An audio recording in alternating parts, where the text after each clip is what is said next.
जब से सरकार ने संसद का विशेष सत्र बुलाने की बात कही थी, तब से इसे लेकर न जाने कितने तरह के कयास लगाए जा रहे थे। विपक्ष से लेकर सरकार को घेरने में लगा था।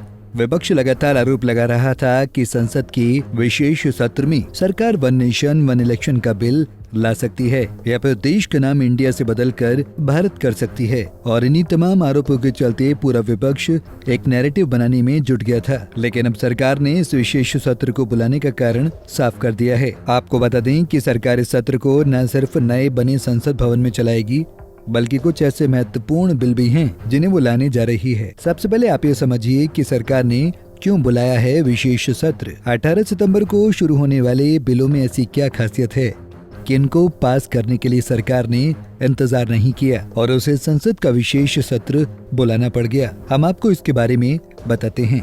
एडवोकेट संशोधन विधेयक 2023। केंद्रीय कानून मंत्री अर्जुन राम मेघवाल ने मॉनसून सत्र में इस बिल को राज्यसभा में पेश किया था, जहां इस पर चर्चा की जानी थी।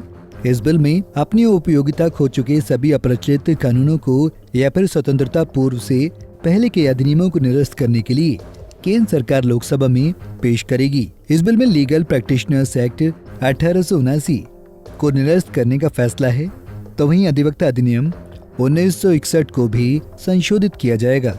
इस विधेयक में प्रावधान है कि प्रत्येक उच्च न्यायालय, जिला न्यायाधीश, सत्र न्यायाधीश, जिला मजिस्ट्रेट और राजस्व अधिकारी जिला कलेक्टर के पद से नीचे नहीं दलालों की सूची बना और प्रकाशित कर सकते हैं। कानून की पढ़ाई और कानूनी प्रशासन में आवश्यक परिवर्तनों के लिए भी सरकार अहम कदम उठा सकती है।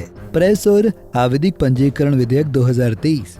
मानसून सत्र में ही सरकार ने 2023 में प्रेस और आवधिक पंजीकरण विधेयक को राज्यसभा से पास करा लिया था। अगर ये बिल लोकसभा से पास हो जाता है तो लोगों को कई सहूलियतें मिलेंगी। इस बिल के लागू होने के बाद डिजिटल मीडिया भी रेगुलेशन के दायरे में आएगा। इस विधेयक का मुख्य उद्देश्य पारदर्शिता शुरू करना है। इस बिल से समाचार पत्रों और पत्रिकाओं के लिए पंजीकरण प्रक्रिया आसान हो जाएगी। अगर आप अपना अखबार शुरू करना चाहते हैं तो आप जिला कलेक्टर के पास आवेदन कर सकते हैं।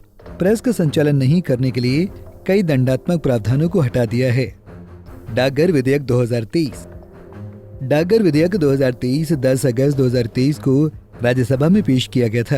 यह 1898 में बने पुराने अधिनियम की जगह लेगा। ये विधेयक डाकघर को पत्र भेजने के साथ साथ पत्र प्राप्त करने, एकत्र करने, भेजने और वितरित करने जैसी आकस्मिक सेवाओं के विशेष अधिकार को खत्म करता है। इस विधेयक में डाकघर खुद का विशिष्ट डाक टिकट जारी कर सकेंगे। उनके पास ऐसा करने का विशेष अधिकार होगा। यह अधिनियम पोस्ट के माध्यम से भेजे जाने वाले शिपमेंट को रोकने की अनुमति देता है। किसी भी आपात स्थिति में सुरक्षा और शांति के मद्देनजर पोस्ट ऑफिस के कुछ शीर्ष अधिकारियों को ये अधिकार होगा कि वो किसी शिपमेंट को ओपन करें, उसे रोकें या फिर नष्ट कर दें। मुख्य चुनाव आयुक्त और अन्य चुनाव आयुक्त सेवा शर्त विधेयक 2023।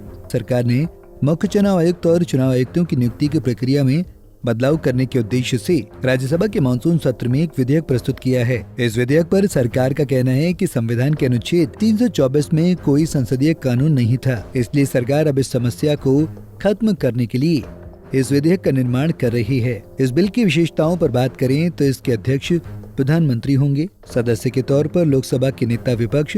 यदि लोकसभा में विपक्ष के नेता को मान्यता नहीं दी गई है तो लोकसभा में सबसे बड़े विपक्षी दल का नेता ये भूमिका निभाएगा। वहीं प्रधानमंत्री एक सदस्य के तौर पर एक कैबिनेट मंत्री को नामित कर सकेंगे। हालांकि ये बिल विवादास्पद बताया जा रहा है क्योंकि इसमें शक्ति का संतुलन एक तरफा है, जिससे चुनाव आयुक्त निष्पक्ष नहीं रह जाता है। ऐसे में विपक्ष का कहना है कि यदि ये बिल पास होता है तो इसकी निष्पक्षता सवालों के घेरे में रहेगी, क्योंकि चुनाव आयोग पर एक तरफा नियंत्रण देश की चुनावी प्रक्रिया को बाधा पहुंचाएगा। चुनावों में पारदर्शिता नहीं रह जाएगी।